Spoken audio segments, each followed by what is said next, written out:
Good morning student. हम निर्देशन के अंतर्गत पढ़ रहे थे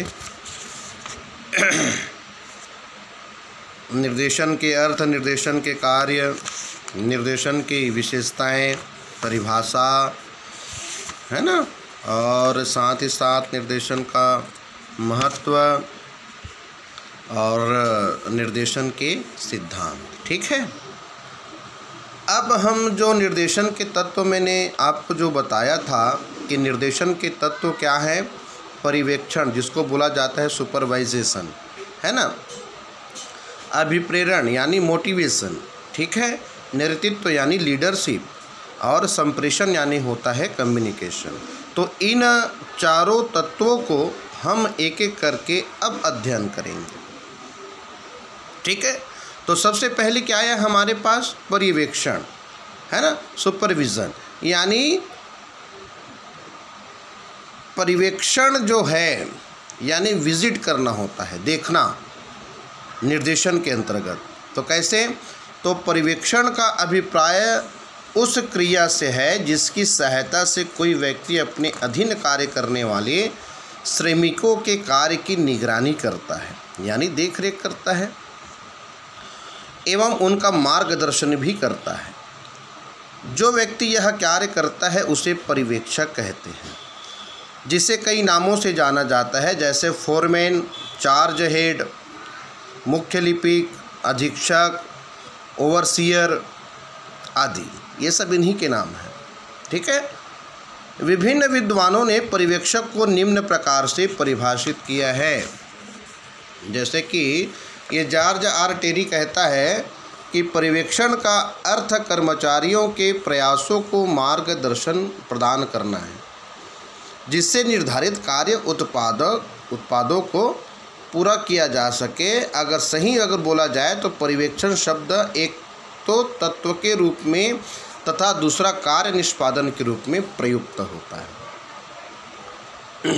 यानी कर्मचारी तो काम करेंगे, लेकिन साथ ही साथ अगर उस पर हम विजिटर या देख रेख करने वाला कोई पर्यवेक्षक की अगर नियुक्ति नहीं करते तो ऐसी स्थिति में हम लक्ष्य को प्राप्त नहीं कर सकते। जैसे कि क्लास में अगर हम बोल देते हैं, या वो क्लास टीचर जो बोल देता है कि चलो ठीक है भाई, अभी 1 घंटे तक आपको मौन रहना है और मैं कहीं बाहर से, है ना, बाहर के काम से आ रही हूँ, तो ऐसी स्थिति में हम क्लास मॉनिटर को जवाबदारी देते हैं कि भाई आधे घंटे क्लास को शांत रखिए। तो विजिट के अंतर्गत वो पर्यवेक्षकी जो क्लास मॉनिटर करते रहते हैं वो भी एक पर्यवेक्षक के रूप में होंगे। ठीक है, तो इस प्रकार से पर्यवेक्षक को कई अर्थों और कई मायनों से जाना जाता है।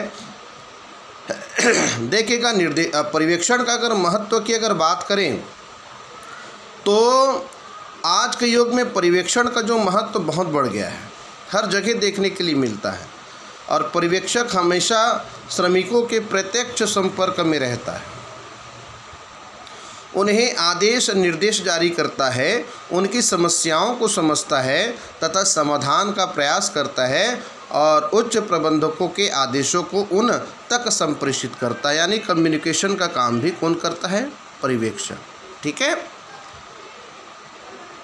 तथा निर्दिष्ट कार्यक्रम के अनुसार उससे काम लेता है। सारांश में हम यह भी कह सकते हैं कि वह श्रमिकों का दोस्त, दार्शनिक एवं दिग्दर्शक होता है। यदि पर्यवेक्षक दक्ष है तो श्रमिक भी दक्ष होंगे, है ना भाई। और पर्यवेक्षक की सबसे बड़ी विशेषता यह है कि वह श्रम तथा पूंजी के बीच क्या करे? मधुर संबंध को स्थापित करे। और देखिएगा, सच तो यह है कि प्रबंध की प्रत्येक सीढ़ी में प्रभावी पर्यवेक्षण को उल्लेखनीय योगदान रहता है।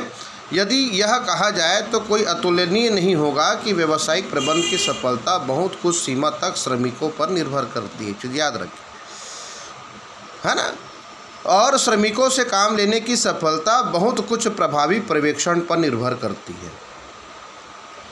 निम्नांकित कारणों से हम इसका महत्व को स्पष्ट कर सकते हैं। जैसे आदेश निर्देश देने की दृष्टि से, सबसे पहले आदेश तो उच्च प्रबंधकों के द्वारा मिलता है, लेकिन किसको? श्रमिकों को, क्योंकि ये धारा प्रवाह आदेश की होती है जो ऊपर से नीचे की ओर प्रभावित होती है। तो ऐसी स्थिति में उस आदेश को लेन देन के लिए, कम्युनिकेशन करने के लिए पर्यवेक्षक की आवश्यकता होती है। और पर्यवेक्षक जो है प्रत्येक श्रमिकों को अपने कार्य की प्रकृति, उसे करने के ढंग तथा निर्दिष्टताओं को भली भांति समझ लेना जरूरी है। अतः उसे संबंध में स्पष्ट तथा सही निर्देश देना अनिवार्य होता है। दूसरी चीज है कार्य का उपयुक्त आवंटन करने की दृष्टि से। तो प्रत्येक श्रमिकों को कार्य का आवंटन उसकी शारीरिक तथा मानसिक क्षमता, ज्ञान, अनुभव के आधार पर किया जाने, जिसको बोला जाता है श्रम का विशिष्टीकरण।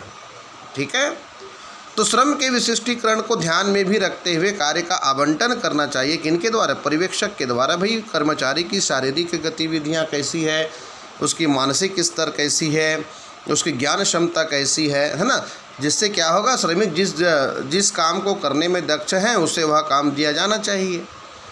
यदि उसे कोई दूसरा काम दे दिया जाए तो निष्पादन निराशाजनक होगा और श्रमिकों में उत्साह का अभाव रहेगा। ये कारण होगा, इसलिए और महत्व बढ़ जाता है पर्यवेक्षक का।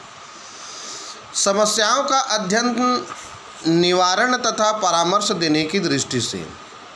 देखिए, कार्य संपादन के दौरान श्रमिक के समक्ष कुछ समस्याएं भी आ जाती है और ऐसी स्थिति में अपने कर्तव्य के पालन के लिए परामर्श व मार्गदर्शन की जरूरत पड़ती है।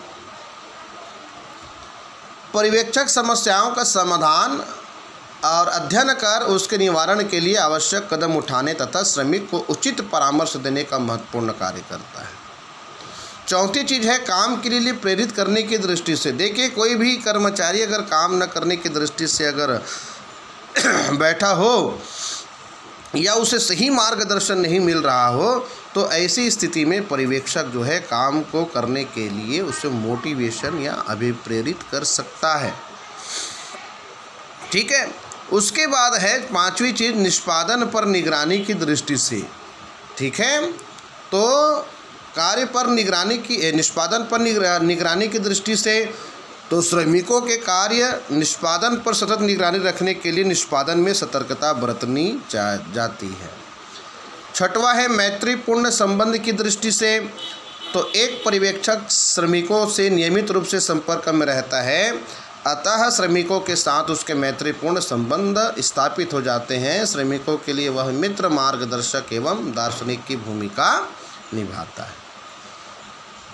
तो इस प्रकार से हम कह सकते हैं कि श्रमिकों के लिए पर्यवेक्षण का महत्व अत्यधिक बढ़ जाता है। इसलिए प्रबंधन में कम से कम 50% पर्यवेक्षकों का उत्पादन में क्या रहता है, योगदान रहता है। इसलिए उसकी महत्व बढ़ जाती है। इस प्रकार से इस महत्व को हमने 6 पॉइंट पर देखा।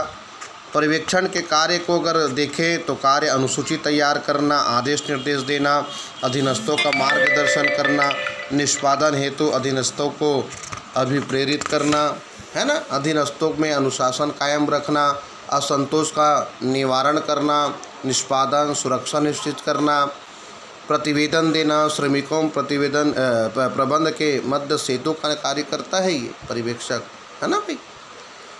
तो इसमें एक अंतर आ रही है, निर्देशन तथा पर्यवेक्षण में अंतर। इसमें आप लोग 6 अंतर को लिखेंगे। ठीक है, निर्देशन तथा पर्यवेक्षण में अंतर 6 पॉइंट को लिखिएगा महत्व के साथ साथ। ठीक है, उसके बाद हम देखेंगे दूसरा अभिप्रेरण, मैं आपको बताऊंगा। आज के लिए बस इतना ही। Thank you.